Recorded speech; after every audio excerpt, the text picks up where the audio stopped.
This is coconut turmeric tea cake. I'm trying to remember why I developed this recipe. I know you wanted me to open up with this big story about how this like came to me in a dream and a vision. I have no idea. I just really like this cake. I think I just one day was like, I want to make a cake. I feel like eating cake. And then I probably looked at my pantry and I was like, what's the cornmeal doing in there? And then I was like, oh, I have coconut milk and oh, I have coconut whatever, and it turned into a cake. One thing about you guys is that you love a loaf cake. I have noticed in my content, like if I put a recipe out for a loaf cake, you're making it.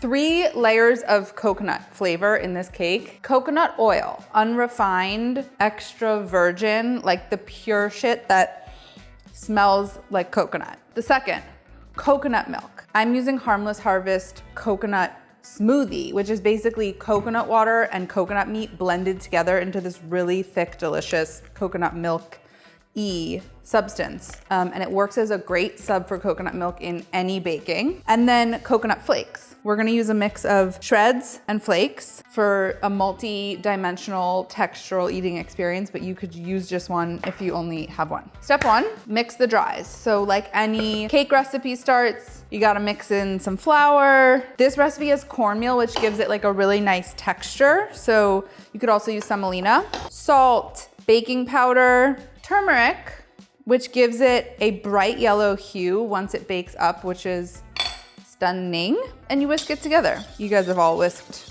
a bowl of dry ingredients before. Then we mix the wet ingredients. That starts with 2 eggs. And then to these eggs, I'm gonna like lightly beat them here just to get them going. Woo, beautiful yolks, gorgeous. And then I have granulated sugar, which I'm basically gonna beat into these eggs until it gets like nice and thick and frothy. And you do this for about a minute. You see how it's getting nice and thick here. From there, we're gonna add coconut milk. Like I mentioned, this is Harmless Harvest coconut smoothie. But what the coconut smoothie is their coconut water, the greatest coconut water on the planet, blended with fresh coconut meat, which is basically another version of a coconut milk. So when a recipe calls for coconut milk and you realize you don't have a can of it, but you do have the fridge stocked with the Harmless Harvest smoothies like I do, you use the coconut smoothie instead. And I did this accidentally because I was out of coconut milk and I baked it up and I was like, this is better than the original version. So it's 1 cup of this. 1 cup is just shy of a bottle, so I'm gonna leave 2 ounces in here. Well, actually, I'll just drink them. And then a little chef snack at the end. So delicious, my goodness. And then finally, I'm gonna stream in my melted virgin coconut oil. So this is 3/4 cup of melted and cooled coconut. And then one thing you're gonna wanna do is grease your pan and line it with parchment. And so before we combine these ingredients, I'm gonna take just the dregs of that coconut oil and grease a 9x5 or 8.5 by 4.5 would also work, inch loaf pan. And then we're gonna line it with parchment. So the best way to do that, cut a piece that's just like a little less wide than the loaf pan. Okay, and then because it's greased, this parchment will stick to the walls. You just lay it right in there. And then you can kind of crease these edges so that they don't flop over while you bake. That's what a lined parchment pan looks like. I see a lot of people take that instruction to line a parchment pan and do something like this.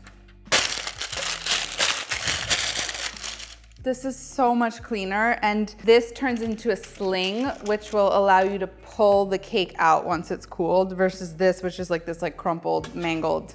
This is the proper way.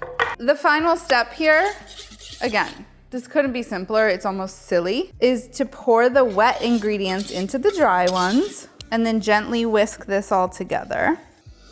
Woo! Smells like a fresh young coconut. So when a recipe asks you to fold the wet ingredients into the dry ones, this is folding, where you're going underneath, you're scooping it up and you're folding it over. And it's a good technique for gently getting rid of the dry patches without overworking the batter. Batter goes in. The color, I just love the color. The last thing, the coconut flake topping. Like I mentioned, you could use any size or shape of coconut flakes. I actually like to do a little mixy of the two. They go straight on top. And It's kind of a good practice to sort of pat them in so that they stick to the batter. You'll see the recipe asks you to put more coconut flakes on the cake than will actually stick, and some will fall off when you slice it, and that's totally okay. Don't freak out. It's just so that we get like a really nice cover. And now we go into a 350-degree oven for like an hour and 15, maybe an hour and 30, depending how big your loaf pan is, how hot your oven runs. So this is going in.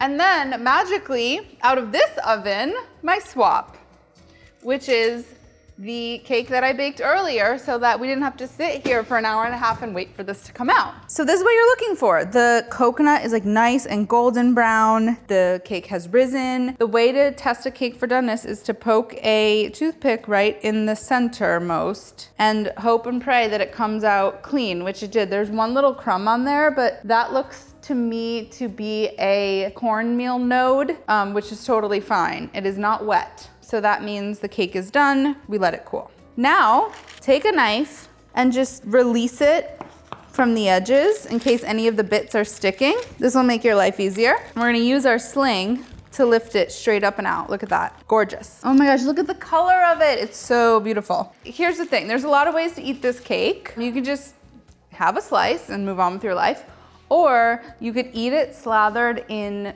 unsalted butter and drizzled with honey and flaky salt, and that's the way for me, so we're gonna do that. Serrated knife is the best way to get through this so that you don't break the coconut wall.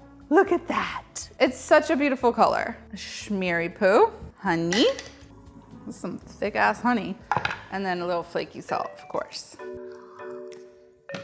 It is so moist and super coconutty. That's the turmeric coconut tea cake, and it's very, very easy.